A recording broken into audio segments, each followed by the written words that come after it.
College football is back, and we're back live on the Big Mountain. It's October, Steve. Woo! Whoop-de-doo. I guess it was October last Wednesday, too. But Yeah, hey, first day of October. We're further into October now. Oktoberfest is here, and we have another, we're not going to waste any time. Yeah. We got to crack open another Dweller brew. This is Pistol Pete's 1888, brewed in the state of New Mexico, this being for the New Mexico State Aggies. Very nice. Let's crack it. Heck yeah. This is a blonde ale. I don't know who the brewing company is. Let me take a sippy sip. Yeah. Pretty good. I'm not usually an ale person. Yeah. But this is pretty good. I should have done my research, but this is Bosque Brewing Company in Bernalillo. I can't say these words. Bernalillo. Although a L is a Y, I think. Bernalillo. I think if it's two L's together. Oh, okay. Well, anyway, it's from New Mexico. Bosque Brewing Company. And it's got the whole fight song on the back, Steve. Oh, wow. That's cool. Aggies, oh Aggies, the hills send back the cry. We're here to do or die. Like it. I'm not going to go any further, but that's the beginning of the Aggies fight song. You know, we got to go a little further because in their fight song, it says... Thou shalt kill the Lobos? It says... when we win this game, we'll buy a keg of booze. Here, Aggies. And we'll drink it to the Aggies till we wobble in our shoes. Exactly. Oh, my gracious. Remember, I didn't realize they were such drinkers down there. Well, remember we were at the Army-Navy game, or Air Force-Navy game, and I told you that the Navy has the best song because they talk about drinking beer in the song. So good on the Aggies, too. I was saying the Aggies, they're drinking a freaking keg of booze. I love it. But there it is. So the Pistol Pete's 1888. As soon as I'm done with this can, Steve, I'm going to place it atop our row of cans. Love it. We've got some duplication right now, but that's okay. We got to make it look pretty. Yeah. And yeah, we'll stick up the Pistol Pete. Shout out yet again to our good friend in California who travels in order to pick us up brews. Sierra Nevada Sam. Cheers, brother. He also said he's going to be in Vegas soon. I think next week. And he's asking anybody that's in Vegas. I don't know if we have our Vegas viewers on quite yet. But you can either put it in the live chat or put it in the chat down below, Vegas viewers. If there's any UNLV beer out right now during football season. Because I don't think there was any when you and I were there in July. Or at least we didn't see it. Other than... or was there one? Sergeant Morhew brought us some. Yes, that was a red ale, but that wasn't UNLV red ale. Oh, okay, all right. Yeah. It's a good red ale, though, from Sergeant Morhew. Yeah. So, Las Vegas fans, let us know, because Sierra Nevada's going to be there this coming weekend. I'll be in Vegas in 2 weeks, and of course, I need to check it out and see if they have any brews as well. Absolutely. So, all right. The other thing, I'm going to say hi to some of our people. John is here. He's saying he's able to catch some of the live show, but he has to be to work in 7 hours. So we're going to have to pop through this real quick so John can hear all of our picks. Steven, Rumbling's making sure you're okay, Steve. We might get to that. Yeah. Are you okay? I'm good. You're breathing. Yes. You've put it behind you. Absolutely. Well, the fact that we had that wonderful day in Annapolis, the same day, got to see Naval Academy, the Navy midshipmen take on Air Force Falcons. Fantastic day. One of the best experiences in my life, honestly. Absolutely loved it. That took a lot of the sting off. It was a fantastic day. Beautiful weather. I mean, it was awesome. I know we had some of our Las Vegas Larry's here. He's saying happy hump day, fellas. Yeah. So maybe he can let us know about the UNLV brew.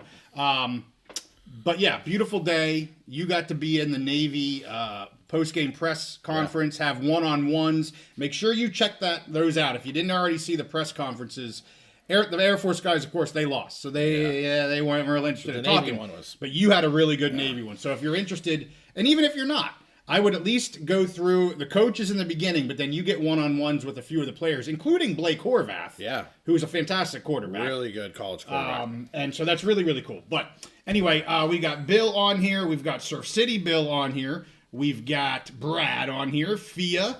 Rebel Spirit. So I'll have to look for some Rebel Spirit from Craft House. All right. I am going to let Sierra Nevada Sam know. Craft House, Rebel Spirit. I'll let him know to take a look-see and a gander if he can do that. And Surf City Bill surprised JY shirt isn't signed by Gloria. You know, I didn't take this shirt to the Mountain West Media Days, And I'm not that much of a homer, Surf City Bill. Thank you very much. I'm a pretty big homer, but I don't know if I'm that big of a homer. Well, I'm going to let it out of the box. We do have Gloria's nameplate, name placard. That's true. From the Mountain West Media Days. I don't know. Actually, it's right here. Here, you want to see? Here. I don't think we've done this yet, Steve. It's right here. And then I say the next time we see Gloria. Here, I'm going to be Gloria Navarez, Steve. There you go. And Gloria we Gloria trust. Navarez. You know who you're going to be? Uh-oh. You're going to be... No. You're Okay. going to be a friend of the show. Oh. You're going to be a good friend of the show. Okay.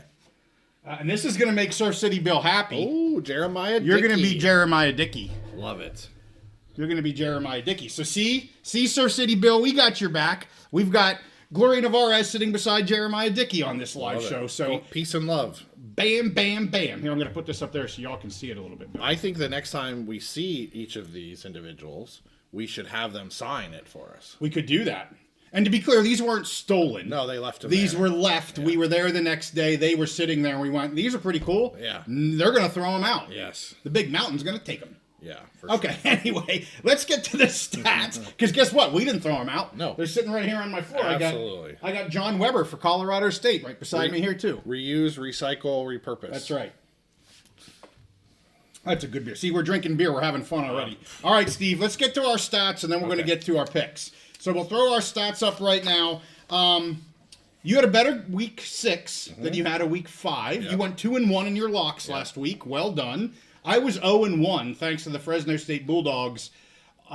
Frankly, almost losing to Nevada. Yeah. Like that, I couldn't believe how close that was. You know, and I think I said on the pick show, this is the easiest one. This is gonna, That's and how you know it what's goes. going to happen? I'm not going to win it. Well, sure enough, I'm not going to win it. I'll let the cat out of the bag now. I'm not locking anyone tonight because, as you can see on my pick-sode, I'm 73% on straight picks. I'm 60% on just straight-up spreads. Yeah. The ones I choose to lock, I'm only 38%. Yeah. That's not good. No. And my other picks, which is mostly the Pac-2, NIU, and UTEP, I'm just over 50% at 56. You, on the other hand, your money line, you're doing great. I call it money line, but it's just a straight pick. Straight pick, yeah. 86%. Your other picks, which was mostly FSU and Clemson, you're doing well, 67%. Your spread picks at the Big 10, not so great. Yep. Your locks got better, though, like I said, Absolutely. with that 2-1 showing from last week. And then you can see our combined there at the bottom. I'm not going to bore anybody. You can see it on the screen. Yeah, we had a couple rough weeks, but I think we're back on a trending up again. So trending up, trending in the right direction. Okay. So with that, let's go down here. I want to see if Surf City Bill has any comments on our awesome. Awesome, except Jeremiah was looking for that. Well, I will DM Jeremiah. No, he wasn't. I will let him know we have his name. What do you call that? What do they call that? TP placard, I think. Placard, whatever. All right. JEH is here. All's well in Portland. Kind of rainy. We finally got rain here last night. We've needed tons of rain. Finally got the hat from our August anniversary show. Finally got it shipped out to our good friend JEH. He said he received it. Maybe he's got it on right now. But anyway, finally got that sucker out to him. And good to have everybody on. We've got Mike the Michael back. Steve, you holding up okay? Or still brewing over what happened? You kind of talked about that. Yeah. We made everything okay with our trip to the Naval Academy. Absolutely. So, all right, Steve, we got some picks to make. I'm ready. We've got a game on right now that I'm going to be picking, and I want to be clear. The kickoff already occurred in the UTEP game. It doesn't matter what the score is. I already have it written down. I made it hours ago. So I'll make that one first when I get to it, just because, the game's happening right now. Yeah. Do we have any? Is there any polls or anything that we're doing? I got no polls today. Okay, we're straight picks, and straight picks and beer. Okay. And what is it? Keg of booze. Ooh, I love it. All right, go for it, buddy. So we ready to roll here? All right. First game, which is a Friday night game. Rutgers traveling all the way across the country to Seattle, playing at Washington. Washington is a 10.5-point favorite. I think the Huskies have been playing really good this year. They did have that setback against Ohio State, but Ohio State's arguably either the best team, possibly the best team in the Big 10, or maybe even the best team in the country. So I'm not going to knock them too much for that loss. Yeah. Rutgers, I love the way Kaliakmanis has been playing. I was high on him coming into the season. But honestly, just the talent level this year, the injuries, the players lost from last year, still just continues to be kind of a tough row to hoe for Rutgers. And then combine that going across the country, playing like we talked about in Seattle, Husky Stadium, not an easy place to play. So I'm taking Washington to cover, the Huskies to cover the 10.5 points. And right out of the gate, I'm making this a Big Mountain ice cold lock. Boom! That's for John. Yeah. He already put it down there, Washington. Right. Not only are you taking Washington, you're locking the Huskies. Them. I love it. I mean, of course, I'd love it at 9.5 or 10.5, but honestly, I love it there. I think Washington wins this game by 2 touchdowns plus. I think they're the better team. They have the more explosive offense. They're playing at home at a very hard place to play. Rutgers is traveling all the way across the country. Look at almost every factor, and it favors Washington. I was a little surprised where the line is. And I love the 10.5. Are you concerned because they've had some injury stuff? I mean, they went down big to Maryland, not big, but they went down to Maryland, able to come all the way back in the second half and get the win. Yeah. Are you concerned with the injury situation, or do you think they're able to just manage that regardless of who's playing? I think they can manage it. They have enough top-end talent, and really they held their own for a good part of the game against Ohio State. Yeah. And as we got later in the game, like Ohio State's just their depth, their talent level, they were able to really just put the game away. But Rutgers does not. They just don't have that. So I like Washington to win by between 14 and 17 points. Okay, there you have it. First, man, I gotta have to go back. I feel like for like 4 or 5 straight weeks, you come out of the gate with a lock, like shoving it in everybody's face. A lot of times those early games, they're similar to this. So. Okay. All right, so next game, UCLA, the team that just got this upset win over Penn State. They're traveling to Michigan to play Michigan State to East Lansing. Michigan State, let's see here. Michigan State is an 8.5 point favorite. I was a little surprised at the line. I like Michigan State to win this, and I like them to win by about 7 to 10 points. Yeah. I was thinking coming out of that big win over Penn State, maybe the line would be like 5.5, and at that point I would have locked it. Okay. But I really do like Michigan State to win this between 7 to 10 points. UCLA is coming down off of that high. They have to travel across the country, which is not easy. And Michigan State has been a good, solid team this year. So I'm taking Michigan State to cover the 8.5. But this is definitely not a lock. It's not a game. I don't know if I'll bet this game just because of where the line is. If it was under 7, I'd probably bet it. Well, where the line is and who the heck is UCLA right now? Yeah, I mean, we'll really, see. right? Can they follow it up? Are you just not like, you're like, yeah, it's a flash in the pan? Yeah, we'll see. I mean, that's the big thing right now. But I think talent level, they're very similar. I think, and again, being the home team, having UCLA come across the country, and they still have the problems that they had before. Right. I'm comfortable with the 8.5, but not comfortable enough to lock it. Sophia had a question. If you have an opinion, if you don't, that's okay. But Fia asked, do you think Jerry, what is it, Neuheisel? Neuheisel? I don't know, I can't say words. Should be named the head coach of UCLA? No, I don't. I think that it's really, and I forget the interim head coach. I think it's like maybe Skinner or something. He's a good guy. He's a good coach. He's willing. He's one of those guys where he doesn't have to have all the highlight. He doesn't have to have all the attention on him. And he made the decision to bring Jerry Neuheisel up to be the OC and the play caller. I think that was the right move. I give him a lot of credit. Honestly, at this point, I'd probably, if they can work out a deal, I'd probably just take the interim tag off of the guy who's currently the head coach, and with the basically understanding that Jerry Neuheisel is going to stay there, be the OC, and call the plays. We should probably move on because JEH is starting to get a little upset. Oh, okay. I will say, David mentioned they're a little back and forth on Oregon State fans, Oregon State, where they're at right now. And I'm going to be dead honest here with my good buddy JEH. Yeah. I have JEH. He doesn't know this. Tim Skipper. Yeah. But when I'm kind of a little upset with the pack, I think you know what I think. I think, what would JEH do? Yeah. And I think I don't want to upset JEH too much. So he sometimes keeps me kind of believe it or not, I can get a little excited sometimes. Yeah, he keeps you but level. Because of JEH, I can resist some of the things that I really want to say sometimes, which really shouldn't be said. Yeah. Anyway. Yeah. So good on you, JEH. Thanks for keeping me kind of under control. So Tommy Gunn, our buddy from Vegas that we got to hang out with in person. Yes. So he's already doing the thing. So UNLV beat New Mexico, who beat UCLA, who beat Penn State. So UNLV is better than Penn State at this point. I like UNLV and New Mexico being better than Penn State, and that is a great segue into tomorrow. We will have our power ranking episode of the Big Mountain Power Rankings, and you can find out where we put UNLV, New Mexico, UCLA, and Penn State within our power rankings. That'll drop tomorrow. So instead of talking about it, they can watch it. Tommy Gunn can come back. I know, because I know Tommy Gunn will. Yes. He's a true big mountain dweller. Good dude. All right, buddy. Okay. Where are we going? Number 3. Ooh, we got a big game here. Yes, huge game. Ohio State at Illinois. So it's going to be in Champaign. Illinois, little difficulty figuring them out. We talked about that as well in our power rankings episode. They've played pretty well. They've had some good wins. We got the win over USC. They had road wins against Duke. They've done pretty well. I think they're a good, solid team. Ohio State, they're hosting Ohio State. Ohio State is just a better team than them. Has more talent and all of that. But I will say, Ohio State's, their offense is starting to get better, but they're not necessarily prolific. Haven't shown their prolific scores this year against pretty solid teams. I think Illinois gives up a good fight. I really like where the line is. So I am taking Illinois plus the 14.5. Okay. I'm not locking it.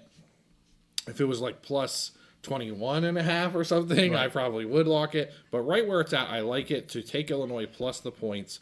I'm definitely not locking it. I don't know exactly if I will bet this game, but that is going to be my official pick. Illinois plus 14.5. I think Ohio State wins this game, but I think Illinois plays well enough to just keep it low scoring, keep the score close. We'll see. They didn't do that against Indiana. At all. But I think in this game they can. Okay. But again, I'm picking the game, but I'm not locking it, and I don't even know if I'll bet it.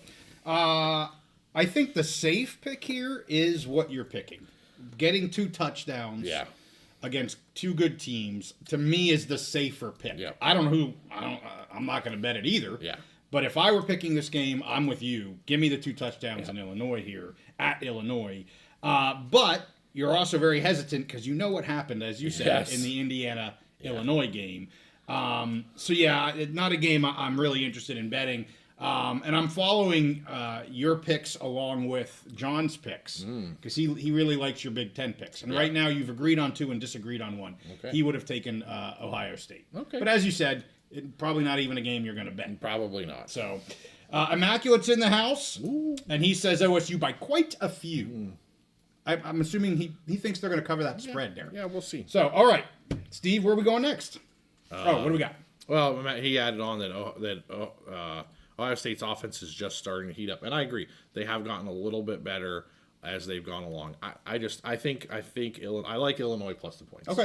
Okay. Hey, this is your picks. Yeah. So go for it. Okay. So next here, we're gonna have Nebraska traveling to Maryland. The line is 6.5. Nebraska's 6.5 point favorites. Both of these teams I think have played really well this year. Nebraska really played well. They came up short against Michigan. Okay. It is what it is. Michigan was just a little stronger on both sides of the line. They kind of outmuscled them. And Maryland has been, a lot. I would say a lot better than I thought. Okay. Very solid team. So, at the beginning of the season, this would have been a game where I'll lock it for Nebraska to cover. But Maryland has shown me enough, especially on offense. But I am taking Nebraska to cover the 6.5. I'm not locking it. Honestly, I think Nebraska wins by about a touchdown. So the line seems very fair there. Okay. So I am going to take Nebraska to cover, but it's basically just by the skin of their teeth. Okay. And so not locking it, but I am picking it that way. Okay. All right. You're 2 for 2 because John picked Maryland. Okay. It doesn't matter, but I'm having fun keeping track of things over here. And what was there was something I was going to mention. I don't know. It'll come to me again. Okay. I'll let you keep going. So this next game, kind of a weird one. Northwestern at Penn State. We talked a lot about Penn State during our rankings episode. We had some people asking if I was okay. Yeah. And obviously I am. But definitely helped being at the Navy game that day. It helped a lot. So last week when I picked Penn State to cover against UCLA, a similar point spread. I think it was 23 and a half or something. And I'm like, well, they should, with the talent level they have, and UCLA they should. So I'm gonna go with Penn State again because they should. The line is 22 and a half. Their talent level, they should beat Northwestern. This is at home for Penn State. It's not traveling all the way again across the country. It's at home. It's the homecoming game. So I'm going to take Penn State to cover the 22 and a half. Okay. But this is kind of this is the make or break point for me. If they don't cover this game, or if they somehow get upset again like they did against UCLA, then at that point I have to just think about basically picking against Penn State all season, just because they're not covering. They're not winning. So I'm going to go with them one more time to cover the 22 and a half. Not super confident on it based on what we saw last week. Right. Really, coming out of the Oregon game, it is what it is. It was an overtime loss, close score. But, with the UCLA game, that was, a huge, from being, 24-point favorites to losing by a touchdown. Yeah. That's a huge spread. So one more time, I'm going to go with Penn State to cover against Northwestern, 22 and a half. I'm not locking it. I haven't bet it yet. I don't know if I will bet this game. Okay. This might be the last time. I'm with Immaculate here. Immaculate says this should be the game where Penn State actually gets mad and gets mean on the field. Yes.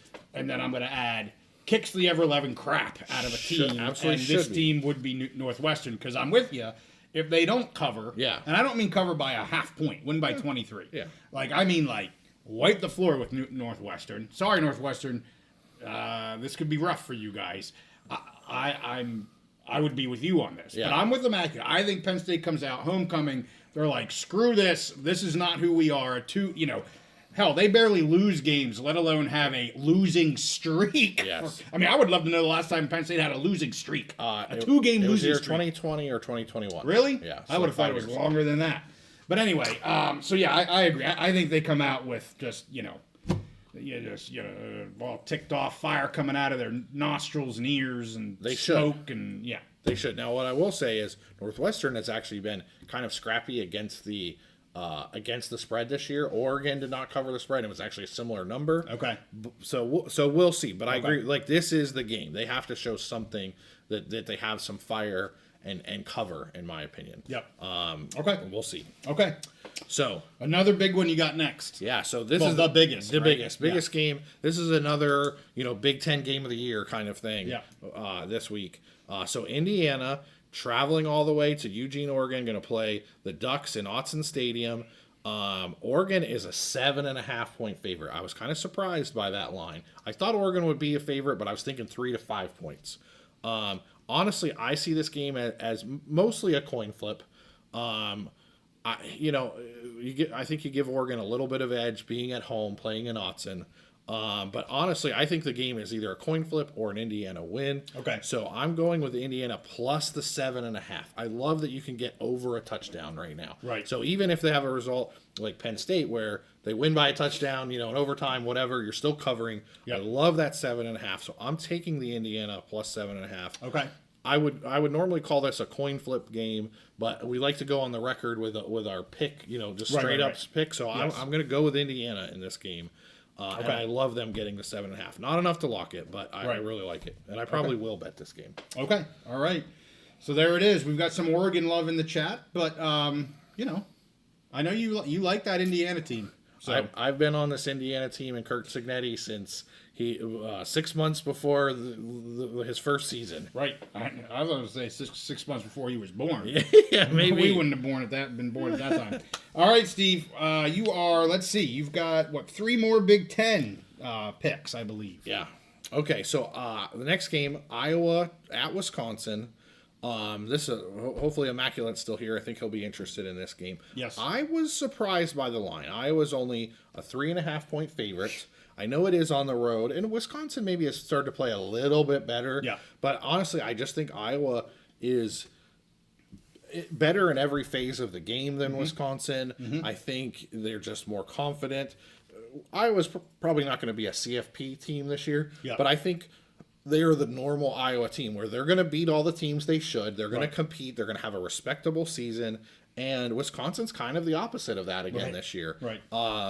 And, I have trouble seeing too many wins coming for Wisconsin. I'm taking Iowa to cover the 3.5 points. Okay. And I'm so confident in that, I'm making this another Big Mountain ice cold lock.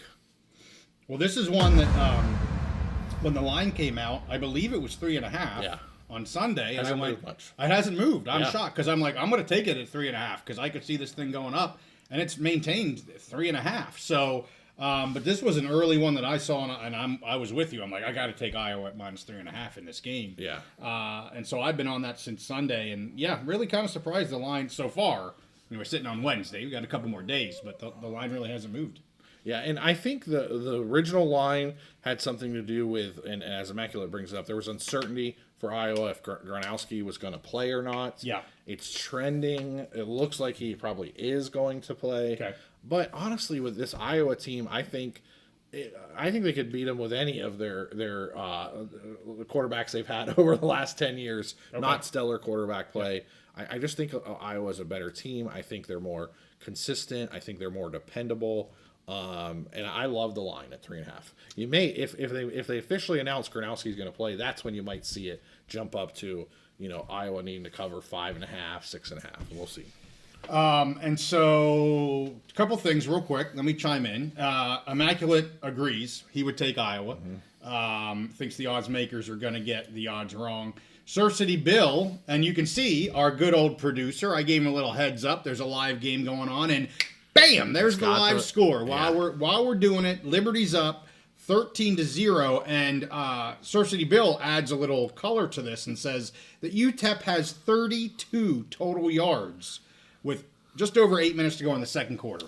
Yeah. That's not good. And just to reiterate what you said, you are picking this game. Your picks were done hours and hours ago, and I can verify. My picks were done hours ago, and I'm going to place a new brew.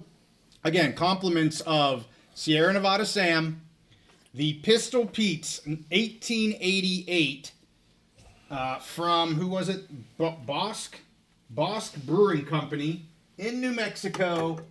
It gets put up on the shelf. Awesome. Love it. It's going great. All right, and with that, I'm not going to be able to make my picks. Yeah, well, let me keep going then, since you're cracking another one. Cracked another one. All right. Anyway, shout out, thank you, producer. We got live game scores here for the rest of our live picks because we're into the Conference USA, Max, and all that stuff is getting going here. So let's do this. College football, baby. College football is back. Here we go. Okay. Another good game here. Yeah, Michigan at USC. We talked about this in the rankings game. I really think this is kind of a, we'll say a bellwether game, I guess, for each. For USC, I think USC has to win this, in my opinion, to be a legit contender in the Big 10 and for a CFP spot. For Michigan, I think I don't look at this as a has to win. Because if they go on and they beat Ohio State at the end of the season and and they're a 10-2 team, I think they'll be all right. But I think this is a game where Michigan can kind of prove the doubters wrong.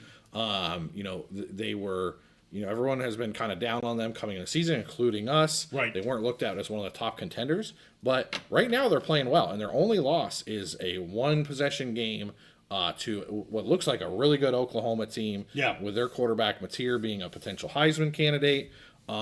So to me, but going across the country, that could be a little difficult. So anyways, USC is 2.5 point favorite because it is in LA. So I'm taking USC to cover the 2.5. I look at this as a complete coin flip game. And so it makes sense that USC is getting the 2.5 and having it be at home. Right.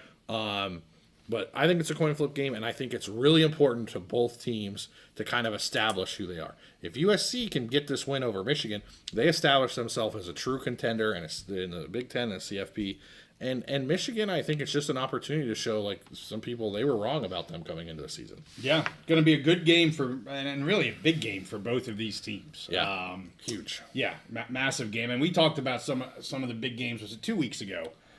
Just had 4 just wing dingers. It was 2 weeks ago. Yeah. See, we got some wing dingers on this slate, too. Absolutely. No doubt. With the Ohio State, Illinois, Indiana, Oregon, USC, Michigan. Holy shnikes. When we go from those wing dingers to my next pick, which is Purdue at Minnesota, Purdue at Mini. The line is 9.5 points. Minnesota is a 9.5 point favorite. And, I was down on Purdue this year. They've shown themselves, I think, to be a little scrappier than I thought. And I was high on Minnesota coming into the season. I didn't necessarily think they'd be a CFP contender or anything, or even a Big 10 contender, but just have a nice, solid, respectable season. Yeah. They played good in spurts. Yeah. They had, I think, a loss to, I think it was Ohio State.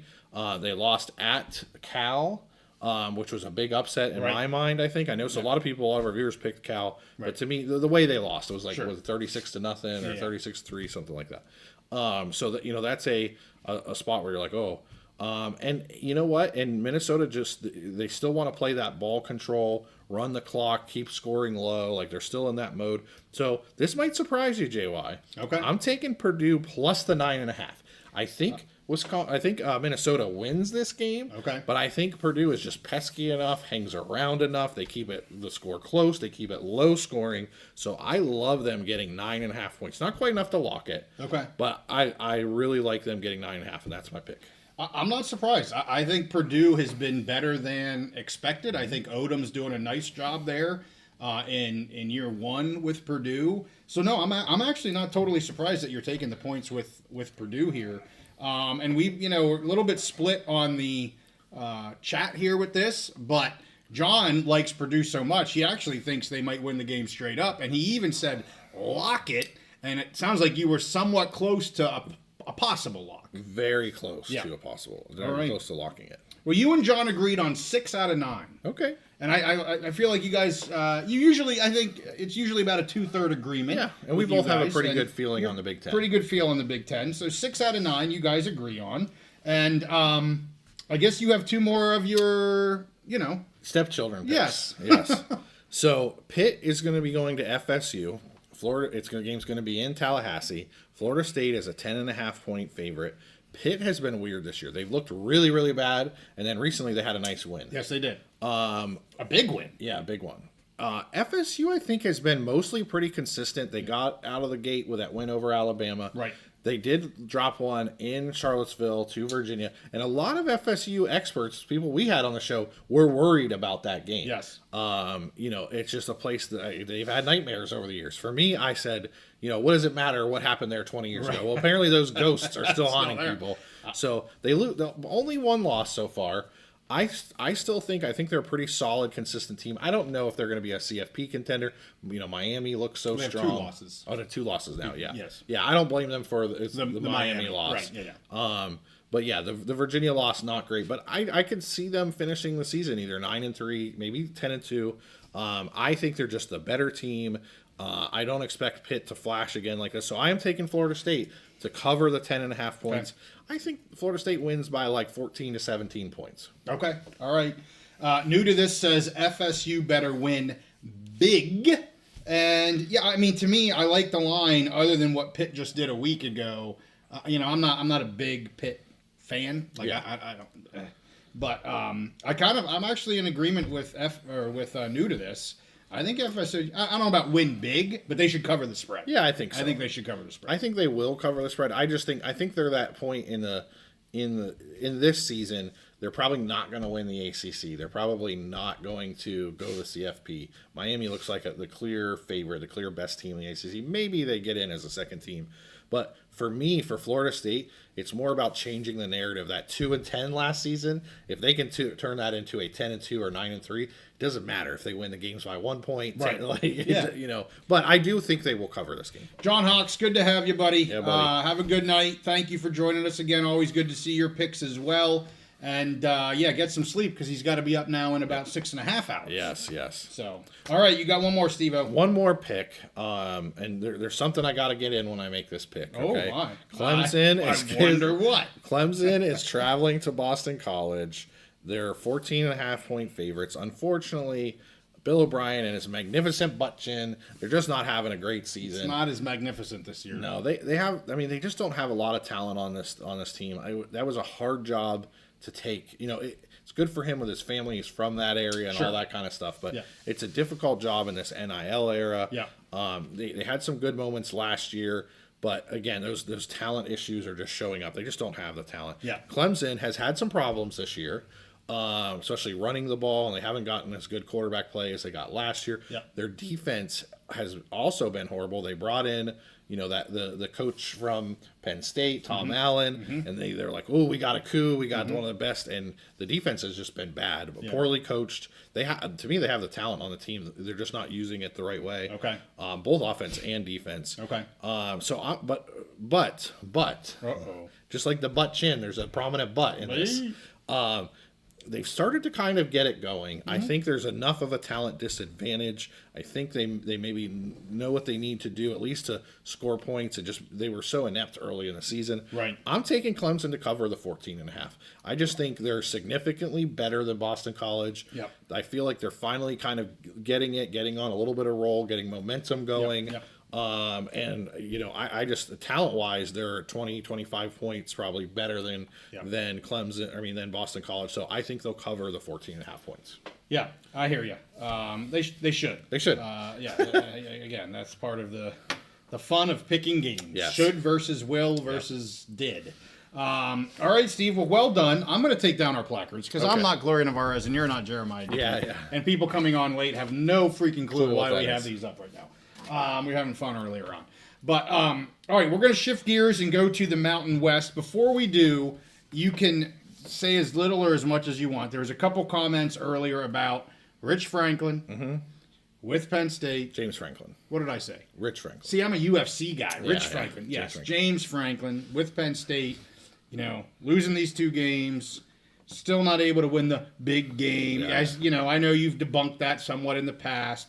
Any comments? You're just like, hey, it's the middle of the season. It is what it is. Well, I'll just say I am fairly certain that there is no actual decision maker at Penn State that has any interest whatsoever in firing of James Franklin or moving on. Okay. I think that's more of a fan and media creation. Sure. If you look at his record over the time that he's been there, consistent winner, it depends on what you define as winner. Sure. If you expect it to be 10-2 every year, is that a winner? Exactly. If your expectations are you're going to be Ohio State, Yeah. and every single year you're going to beat everybody and win national championships every year, Penn State is just not that program. Yeah. I thought with their experience and the guys they brought back who played really well last year when they went 11-1 and went to the national semifinal and were one kick away from going to the national championship game, I obviously thought this could be the year where they finally kind of get over that hump.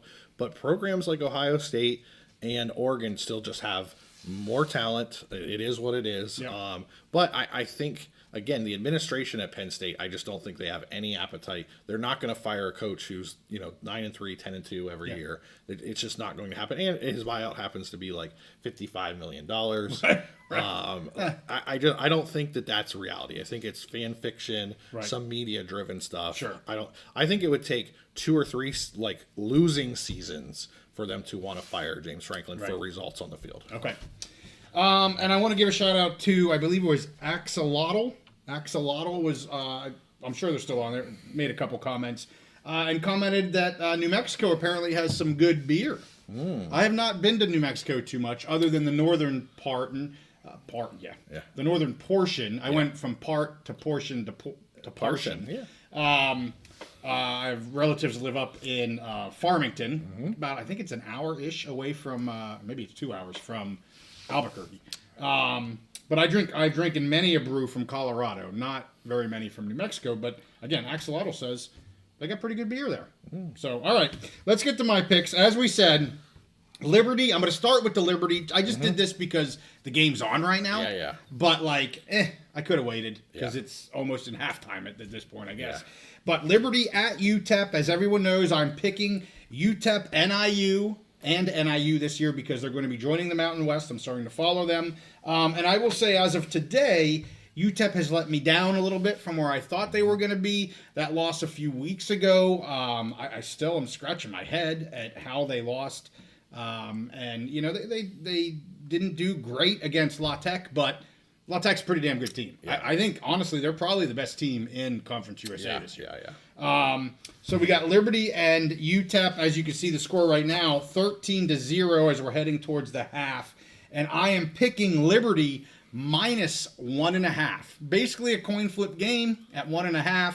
And as I see the score right now, It was good, at least for now. It was Seems good like a that pretty I good picked Liberty at -1.5. And, I kind of went back and forth, and you're going to hear me say this several times in my picks, like, do I go with what I think the player and the team could be and who I thought they were going to be, or do I go with what I'm seeing right now? Yeah. I mean, Malachi Nelson, over the last, I believe it's 2 or 3 games, I can't remember if it's 2 or 3, has thrown, I believe it's 8 interceptions. He had 4 last week, 2 the week before, and I think 2 the week before that. He's only thrown 3 touchdowns. Mm-hmm.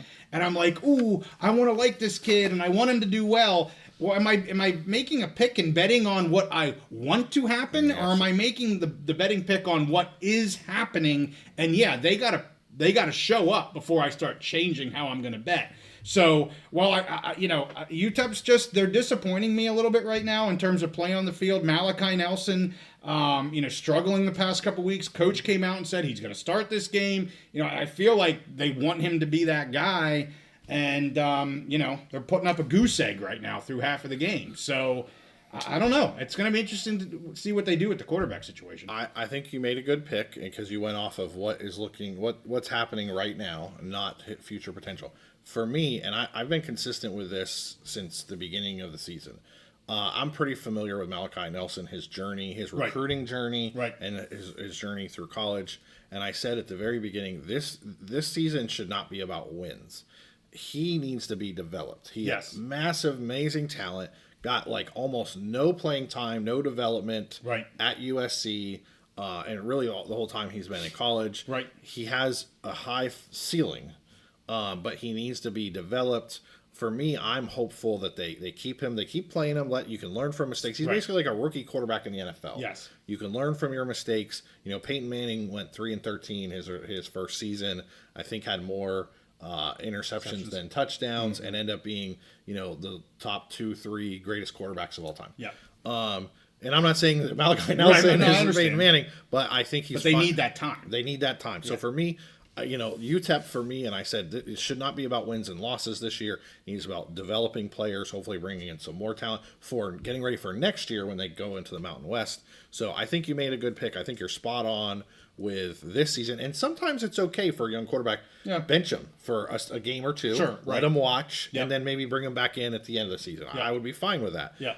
Whatever they need to do to develop him, I hope they can do that and get him back next year and let him progress. For me, that's kind of my hope. Okay, well, it looks like maybe he's in and out. I know he was to start, but Bill, Tommy, Rumbling, JEH is all saying it looks like he's kind of in and out right now. He wasn't in, now he's coming back in. They did bench him at the end of the last game. Yeah. And maybe, it looks like JEH said he's 1 for 3 for 5 yards. That in a half of football, you're not going to get a lot of playing time. But as you said, that's maybe what he needs. So it's kind of that, as a coach, you got to kind of balance, like, okay, I got to get this kid playing time, experience versus I hate to say it, but throwing away the season. And it just, we're screwing up. We're not going to win.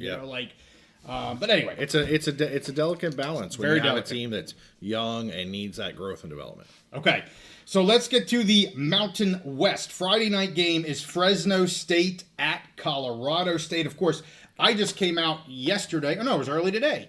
With kind of like my mid-season look back in terms of where I thought these teams were going to be versus where they are. If you were able to see that, great. If you didn't, I'll probably fill in some items right now. Colorado State clearly not meeting my expectations, and I didn't have high expectations for them. I had them. I think it was it 5-7, I believe, or 4-8. Right. I think it was 5-7, which was way lower than a lot of people. Like a lot of people thought they were going to do the same thing as last year, and I'm like, no, they're not. Right. They're worse than that. Yeah. They're even worse than the step back that I thought they were going to take. For now. And Fresno State looking strong. Again, I'm a little surprised by them not scoring in the second half versus Nevada, but still looking very, very strong. They have a good run game. I'm really concerned about E.J. Warner still as they get into more of the difficult schedule. The Rams right now not being that. I was a little surprised at the line 6.5, but of course I was surprised by the line last week, and I locked it, and it didn't happen. But I'm going to take the Bulldogs here. I know they're traveling to Colorado State. I don't think this is a close game. And I'm taking the Bulldogs -6.5. The Rams have a lot of work to do. Norvell's working overtime right now, or should be working overtime right now, to try and figure things out. They brought in their third string freshman quarterback to end the game in San Diego last year. I don't think that means they're making a quarterback change. I think that just meant, hey, the game's out of reach. We're going to let the kid come in and play a little bit. But they got a lot of issues on both sides of the ball. I don't see that changing anytime soon. Mm-hmm. And the Bulldogs, for the most part, have it pretty well put together as long as Warner's not throwing interceptions. Yeah. So I'm very comfortable taking the Bulldogs on this one, Steve. Yeah, it's funny the position these teams are in. One kind of trending down, one trending up, and this was set up for. By Jay Norvell's own words, this was set up for them to be the year with their quarterback. What's the guy that started the season? It's been Fowler Nicolosi. Yeah, Fowler Nicolosi. He was hanging his hat on basically on his development to this point. Yep. And from what I remember, he's been benched this year. Yep. There's no reason there's no reason that Colorado State isn't better, hasn't taken a step forward. And on the other hand, you have a Bulldogs team that's basically in the middle of a rebuild, and they're not skipping a beat. Right. I don't know that they'll win the Mountain West this year, but they already are playing a very being very respectable, very competitive, competitive. Just all kinds of momentum on their side. Yeah, okay, that Nevada game was closer than expected, but a win's a win. Yep. When you're betting, you want to make sure they cover, right. But for them as a team, a win is a win. Yeah. So I love your pick. I think more than likely, I think Fresno wins by double digits, and I thought maybe this. I know you're not locking anything. They burnt me last week. Yes. Fool me once, shame on you. Fool me twice, shame on me. Yeah. So is it lockable? Without being burnt last week, I would. I think it's a lockable situation. I'm not locking anybody this week. Gotcha. I said screw it. I'm not lock. But there's a couple games that I really thought about, and this was one of them. Yes, yeah. So close to a lock, but not a lock for sure. All right, next one: Air Force versus UNLV. The line again, 6.5. It should be interesting here in this game to see how the passing offense of Air Force, or just the offense in general, matches up against the UNLV defense. Mm-hmm. They've been a little porous over the beginning of the season here, as the defense for the Rebels has been. But I think UNLV's offense is going to go completely berserko-offo on the Falcons' defense. Calandria should have just a feast of a day passing and running, but passing, they should just light it up on offense. I think the over-under here is like 65 to 69. It might be 69. I looked at the over because I'm like, there's going to be points scored in this game. Yeah. But when you get to those upper 60s, you're kind of, I'm not so sure. I did think about the over in this game. I'm just going to throw that out there. But, of course, I'm going to take UNLV at home, -6.5. I don't know how the Falcons are going to stop this offense. I think it will be high scoring. But if you're going to run and gun, give me Calandria and UNLV, all day on a run, high scoring run and gun type of game. The Falcons kind of have all their eggs in the Zarka basket. Yes. And if they can keep him under wraps for a few drives, then I think UNLV easily covers this. This one's not close to a lock for me because I need to see more from this UNLV defense before I'm going to trust anything about them. So this was not one that I was even thinking about locking, just because I think it's going to be super high scoring. But UNLV, I think, should be able to cover this game. Yeah. And it should be an entertainment. If you like offense, watch this freaking game. Yeah. Which is weird because we're talking about Air Force right now. well, we just saw a very competitive game between Air Force and Navy in Navy's home stadium. And I was impressed with Air Force's offense in that game, especially. It felt like whoever had the ball last was going to win. Right. But at the same time, a Navy team that's not necessarily known for being a prolific passing team, had like record-setting, like every, we got in the fourth quarter, and every new play was like a new offensive passing record to the quarterback, the wide receiver, whatever. Air Force's pass defense, obviously, and we were in the game, we were in the press booth, press box, up in the booth, and you were pointing out, like, look at the Navy receivers were just blowing by Air Force defensive backs, and if they can do that, and Navy has some really good players, sure, but this UNLV offense I think is a different animal. Yep. I could see UNLV scoring 50 points. Now they might all give up 43. They may, yeah, and that's the part I'm like, I'm not gonna lock it because I don't know how many points Air Force is gonna score. They're in the top 20 in FBS in points. They got a solid offense. Top 20 for crying out loud. Yeah. So, and I'm with you. And it's funny because towards the end, it's like you're watching the play. They're opened, and then not only are they opened as they catch the ball and run, that distance between the DB and the receiver only gets bigger, right? Yeah. Like they just don't have the speed to stay with those guys. And UNLV's got some. I mean, Bradley he's not white. Don't get me wrong. He's not white. Yeah, but he's looking damn good. Yeah. So we talked about we uploaded some video from the post-game press conferences for both Air Force and Navy. Yep. I'll give a little spoiler quote. They asked the Navy quarterback, like, how did you do so well? Yeah. And he was like, honestly, it was kind of easy. Every play, like the one wide receiver, Eli, Eli wide open for 15 yards. Next play, Eli wide open for 22 yards. Next play, wide open for 13. He was like, I was just tossing to him, and he was wide open. So we've got some people thinking that UNLV is going to run through Air Force by 3 touchdowns. Very well could happen. Mike the Michael says that was a lot of fun. I think he was talking about the Air Force Navy game. He put that one up when we were talking about that. And David, I agree with you. Like, enough people. Like, UNLV's 5-0. I think after this week, so they're going to be 6-0 halfway through the season. I don't care how I don't care how any team gets there. If you're 6-0, you're a damn good team. Yeah. So, hopefully, I agree. People need to start giving UNLV a little more props, I think, than just crapping on them all the time for, they haven't played anybody. Their defense is that, excuse after excuse. Okay. There's no difference if you win a game 50-35 than if you win it, like 20-6 or something like that. Yeah. It is what, it's still a win. You win is a win. If it doesn't matter if it's a high scoring game or a low scoring game. Let me just say, this Pistol Pete, it's giving me more burpees than. I didn't have that. No. Well, maybe I'm sucking in wind. Anyway, San Jose State at Wyoming.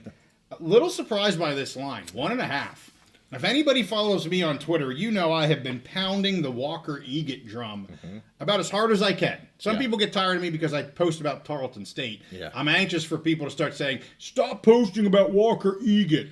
The kid is amazing. If you've watched their past couple, throw away the CMU game. What about CMU? Yeah, he sucked, okay? Everybody has a bad game. It was the first game of the season. He sucked. He will tell you he sucked. Yeah. It wasn't good.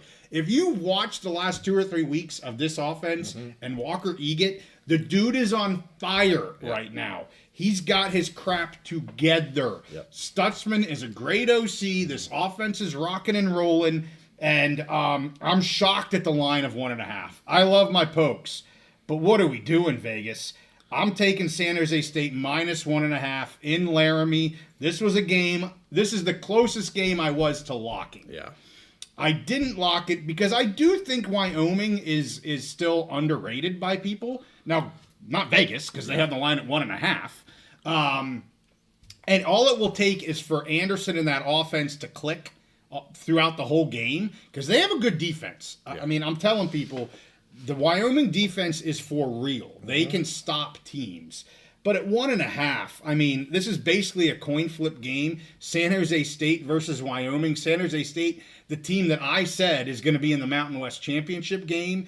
And outside of 2 missed field goals, they're exactly the team that I thought. Their offense is cooking right now. This is an easy pick for me. 1.5, Spartans. Yeah, I was surprised at the line, and I was thinking you might lock it. The thing about it is, basically, if you're going to bet the other way, you have to feel real confident, because the line is so small, that Wyoming's going to win the game. And if the line was a little bigger, if it was like a 6.5, 5.5, 6.5, or something like that, then you could say, well, I think Illinois' defense will keep it close. Yeah. But this line, it's 1.5. I mean, it's I couldn't believe it when I saw it. Yeah. Like I said, this is darn close to a lock. I think I told Steve I'm kind of done locking, just because the games where I'm like, that's an easy one. Like last week, the Fresno game, to me, this is like an easy one for me. Yep. And I just enjoy picking. I don't need to lock because it puts too much pressure on me. Well, it'll be interesting to see because you did this, I think, last season where you were on a bad roll and you took a week off, and then you got right back on the gravy train again.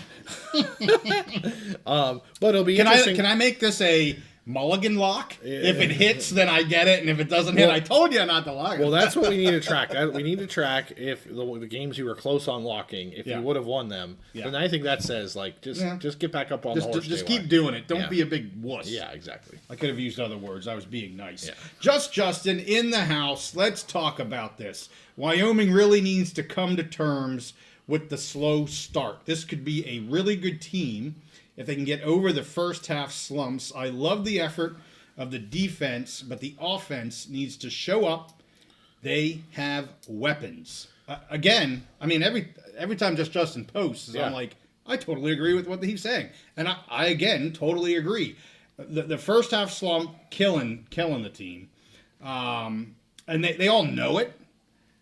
But it's like, how do you fix it type of thing? And even the coaches are like, I mean, so 7220 Sports, Cody Tucker, who I had on for a preseason Wyoming preview, interviewed Jay Johnson, the OC, and Johnson's basically his reply was just like, yeah, we know it's a problem and we don't know how to fix it. And not like, oh, we don't know, we don't care. It wasn't that type of thing. We're trying. It's just like, yeah, like we don't, what is the magic pill? What is the right switch? What is the, like... And, you know, and it kind of frustrates me. And there was a question about the head coach earlier, but like David wants me to lock it. Mulligan lock. It's a mulligan lock. Okay. But about the head coach. And I mean, I'll be honest with you. They're being as transparent for me as you can be as a head coach. Yeah. And, you know, sometimes it's okay when a coach doesn't know what the problem is. Now, if he says that in an interview, then fans and everybody are like, this guy sucks. He doesn't know what the problem is. He doesn't know how to fix it. Well, you know, if he did, guess what? They would have freaking fixed it by now. You know what I mean? Like, so I get the frustration, but I also can understand these guys are just being real about it. You know what I mean? Like, what are your thoughts? I think that approach is better than the people who are overconfident and they're like, yeah, we've got it fixed. Everything's going to be great. Right. Maybe like a Colorado State, you know. Yeah. They're being more transparent there, and you know they do have weapons, but their best offensive weapon, in my opinion, has been out. Gillenborg, yeah. How many games has he missed? J. Mike is now. He was supposed to be back for UNLV. He had a setback in the beginning of the week. I think he's missed. Has he missed 2 or 3? I think he's missed 2. I think he's missed 2. Because he played the Utah game. Do we know if he's playing? I know he had that. I don't know. Setback, I don't know. I'm going to guess he's not going to play. I'm going to guess he's not as well. And I mean that is a major hindrance. I mean he is the threat. He is Anderson or whoever the quarterback is. He's the safety blanket. Yes. Well, that's the thing is he has a double role because yes, I agree with you. He is that safety blanket, but he's also a huge threat because of what an athlete he is. Right. You know, they got to cover the wide receivers, and so you know if they could get him back, I think that would be huge. I agree. Chris Durr's questionable, and I don't want to chalk it up to injuries. But sometimes that's just the way it is. Especially in a team. This isn't Ohio State that has 4 or 5-star recruits at all. Just they're coming out the booty, right? Yes. Like a John Michael Gillenborg that is, in my opinion, one of the best tight ends in the country. Yeah, exactly. Losing that type of asset, huge. to your point, is a huge loss. Yes. And it's not an excuse. It's just the reality of the situation. Yeah. I mean, I know Caden Barnett is super pissed. The offensive line super pissed. They're a good team. But I'll tell you what, the San Jose State team is a better team. They're a better team. Well, one last point on Wyoming.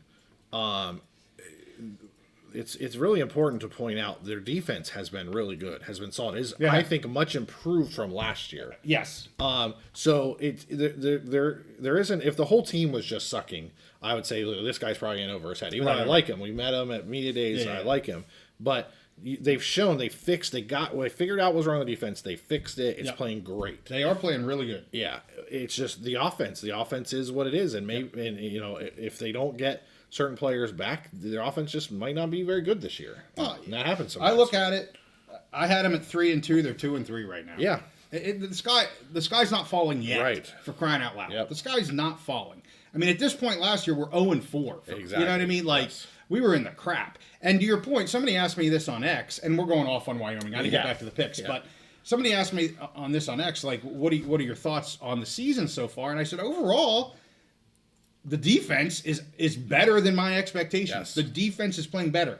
The offense, specifically Anderson, is maybe not quite as confident as I expected him to be. Yeah. But overall, to your point, this is absolutely a better team than last year. Yes. Is there progress? Without a doubt, there's progress. Is it as much as some people would want? Whatever.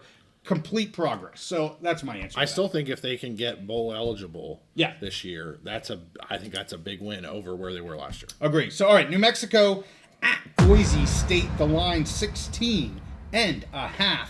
And I'm actually going to take the points with the Lobos, 16.5. Just too many points for me to give up here. I like the way the Lobos are playing. You saw how they did against the Spartans last week. Some of that was kind of later on, making that game a little bit closer. But I'll tell you what, I think the Spartans' offense is just about as good as what you're seeing right now with Boise State. And, you saw how well they kind of handled that. They're going to score some points. So the line here is just too big for me, Steve. I got to take the points with the Lobos. Wouldn't surprise me if Boise covers. I'm not touching this. I'm not going to bet this. Yeah. But when I saw that 16.5, just a little too heavy for me. So I'm taking the points with the Lobos. I saw earlier an R. Thompson. I think we have Ricky Thompson in the house. Where's it at? Ricky right there. Thompson. Ricky Thompson in the house. We'll have to have him back as we get close to the basketball. What's his show, his YouTube channel called? It's Pit Prep. No. That was the old one. Yeah. My bad. Crap. Ricky, put it in the thing. Was it like something like that. Cherry, hot cherry? Yeah. Ricky, help us out. Yeah, help us out, brother. But yes, he. What happened to it? I just had it. Oh, there it is.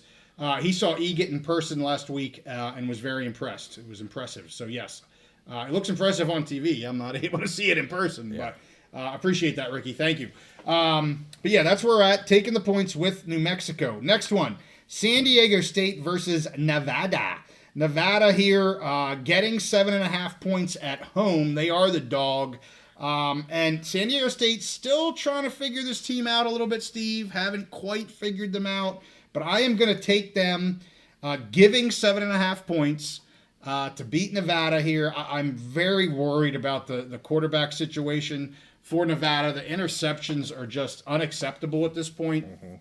And San Diego State they have a good defense. So, I mean, if you have offensive issues and your quarterbacks are turning the ball over, the Aztecs is not a team that you want to be turning the ball over against. We saw that in the Cal game. That's how that game really got away from Cal. So I'm going to take the Aztecs minus 7.5. Can I say real quick, we had a comment from Moses. He was at the Notre Dame Boise State game, and he thinks this could be a reset week for Boise, that they should beat New Mexico. What I'll say here is I think if you're a Boise fan, Mountain West fan, whatever, I think you should completely throw out everything in the Notre Dame game. This is not the Boise team of last year. It just isn't. No, it's not. And Notre Dame, really, really good team, really talented. Yeah, they lost a couple games. They lost to Miami. They lost to Texas A&M close. But they are still an incredibly talented team. Right. That went to the national championship game last year. The talent difference, a little bit of the game I saw, and I know you were watching a little bit while we were driving. I went back and watched extended highlights. The defensive line of Notre Dame was just completely dominating the Boise offensive line. I mean, there was no chance. No quarterback could perform under that. So I'll just say for people who are freaking out, Boise still has a lot of goals in front of them. Probably not a CFP spot anymore. Right. They can still win the Mountain West. Yes. And I just totally think you have to throw that Notre Dame game out completely because it was just unfair talent matchup across the board. Okay. Well, you see the game score 13-0 still happening. Austin, a good dweller, says the UTEP they're losing, but they look good in their unis. Well, that's good. There's nothing wrong with that. But he also said that Malachi has thrown another interception. Wah, wah. Mistakes are good learning opportunities. Look at you. They are. All right, last one. Utah State traveling to Hawaii. I had to check this game to see if Bryson Barnes, one of the best quarterbacks in the Mountain West, was going to be playing. Was a little concerned that his injury may be long-term. It was confirmed today. Bryson Barnes will start the game at Hawaii. That's very good news for Aggies fans. Very good news for just, you don't want to see a kid get hurt. Like this, he's having a great season. Yeah, like, let's do this. This should be a good game. This line is 1.5. It's floated around that 1.5. Somebody was giving, somebody was getting with the news of Bryson Barnes playing. Utah State, the favorite at 1.5, but this should be a really good game. I mean, I chalked this one up to a couple of weeks ago with the Fresno State at Hawaii game. I'm like, this is a really big game for these two teams. Fresno State was able to win that game. I say the same thing here to Utah State, because a loss here for Hawaii, while they're still a really good team, they're completely out of the Mountain West Championship race at this point if they lose to Utah State. But Utah State looking really good, and I'm going to take the Aggies -1.5. I have a lot of faith in Bryson Barnes, massive dual threat quarterback. I love what I'm seeing out of him, and they have a good defense as well. I love Alejado, but you've seen as a young quarterback, he can turn the ball over sometimes, kind of pushes things a little bit, doesn't have that kind of capacity to just kind of throw it away when you have to. Like, he's forcing stuff. He wants to make it happen when maybe that's not really the best situation or the best decision for him to make. And you're not going to be able to do that with Utah State. So I'm going to take Utah State here -1.5. This is a midnight game here on the East Coast. You can see it on the Mountain West app. I'm going to have to stay up at least for a little bit of this game because I want to see these two teams play and each other. Especially see how Barnes is at the beginning. Is this a case where, and I think we saw it with Hawaii quarterback before, that they start him, see how he does, see how he handles it, and maybe take him out if he's, or is this he's going to be good for the whole game? Yep. Well, a lot of our dwellers believe Hawaii is going to win this game, or at least they're pulling for Hawaii. It looks like so far everybody would have taken the 1.5 with Hawaii, but I'm going to go with Utah State. They have a lot going for them right now. I don't know what the injury to Barnes was. I don't know if it was lower body or very quiet. But he's going to, as of today, he's going to be playing.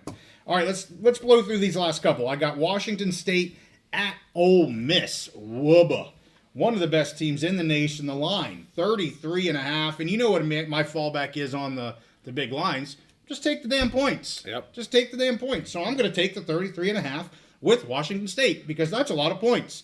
And if Ole Miss just decides to not care in the second half, or maybe Washington State hits lightning in a bottle and keeps it close a lot longer than people think, hey, I'd rather be on that side of it than, oh yeah, Ole Miss just blew them out. Okay, whoop-de-freaking do. So a lot of other things can happen. I'm going to take the points here, 33.5 with the Cougars, who are having an okay season so far. Let's talk about the next Pac team not having an okay season so far. Cover your ears, JEH. I'm sorry, Wake Forest at Oregon State.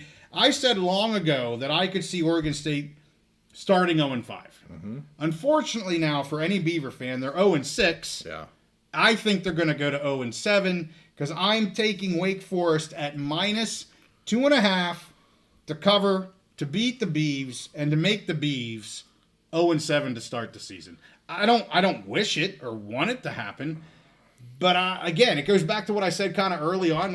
Until they show me something, I mean, they should have beaten Appy State, but I didn't believe in the Beavs at all, and they didn't beat Appy. Appy State's not that great of a team this year. I know they had to travel across country, but they didn't freaking beat them.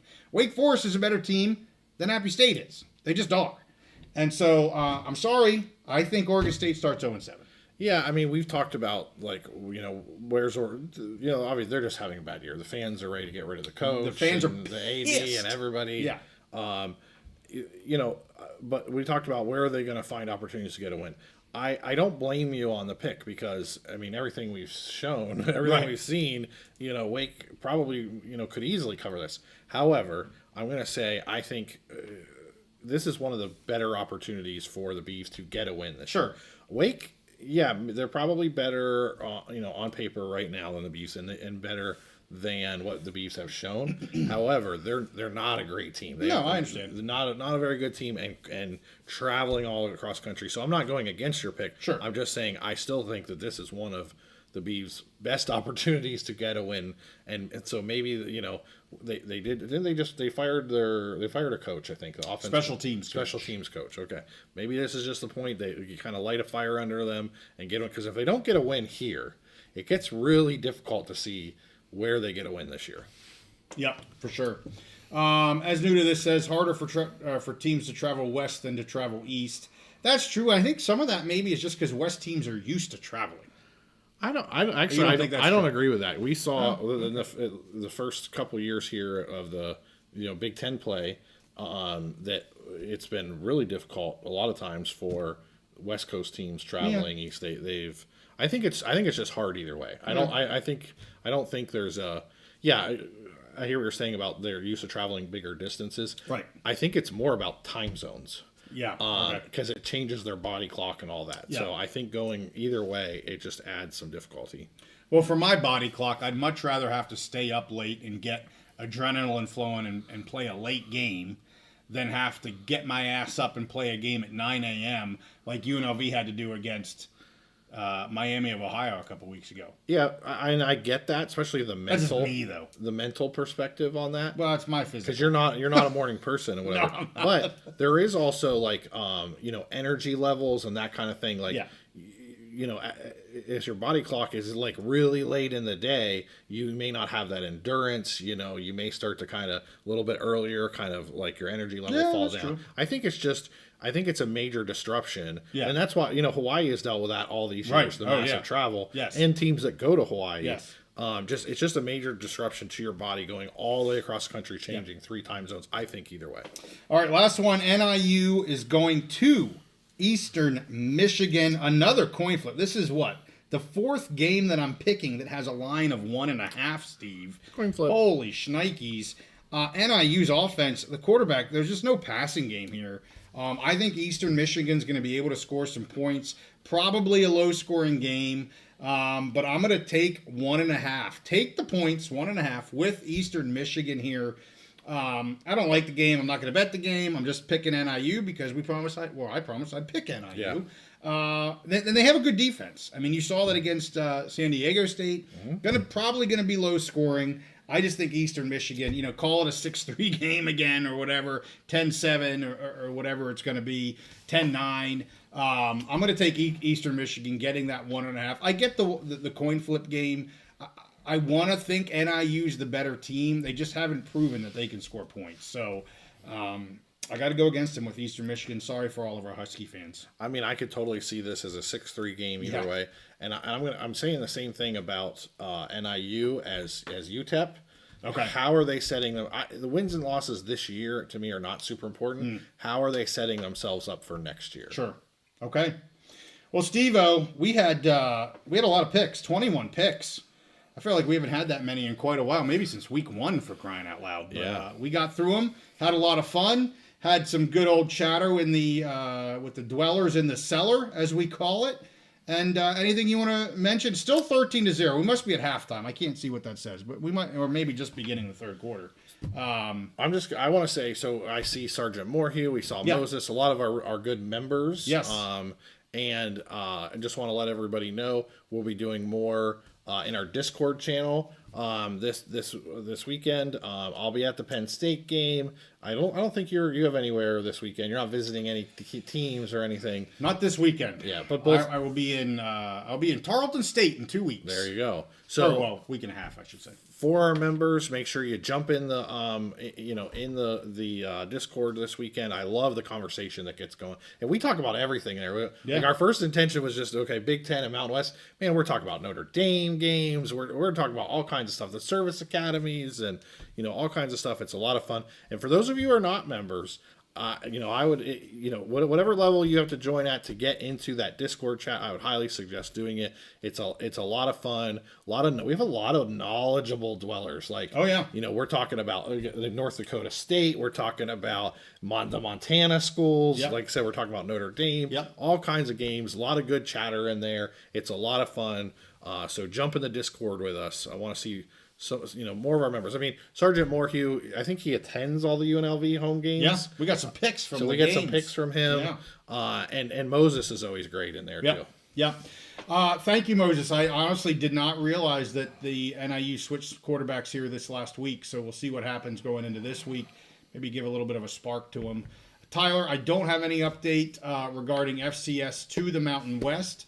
As I said, I'll be traveling to Tarleton State. I'll have my ear on the ground, as they say, see if anything comes out of that trip for Tarleton State or any sort of realignment chatter. Actually had a conversation today, getting ready to plan the trip. They're planning for me to be there. They're gonna have some I don't know, items for me. Hopefully they give you the red carpet treatment. They actually told me they're going to put me in a suite on the field and give me access to the president's box. Awesome. That's what they told me. Yeah. So very kind of them. They're apparently going to treat me and my son with pretty doggone good experience. I gotta say this, that I remember the show. We were doing a live show, and someone brought up Tarleton State to us. This was like over a year ago. And neither one of us really had them as a contender. But since we've researched them, there can't be any other YouTube channel that talks about Tarleton State as much as us, and just shows the progress that they've been making. And that win over Army for them this year was just huge. Just took them over the top. So a lot of fun. We have trips planned. I'll be, like I said, I'll be in Tarleton. Then I'll be at the Border War. Then I'll be in Las Vegas. Unable to attend a game in Las Vegas, but I will make sure that any of our Vegas dwellers know where I'll be at. I kind of would love to go see an athletics event. There's a few going on that I might try to see. Might try to head over to a UNLV practice if I can. Nice. Maybe the Monday Dan Mullen press conference. We'll see what we can do there. So Sergeant Morhew says he got ousted as a UNLV season ticket holder. I don't know if he had too many dweller brews and raised a ruckus or. Well, next you'll have to give us that story next year the next time we come out and have a dweller gathering in Vegas. For sure. All right, I will be on the Strip this time. We were down in Fremont the last time. I'm going to be on the Strip this trip. So I got to make sure I behave.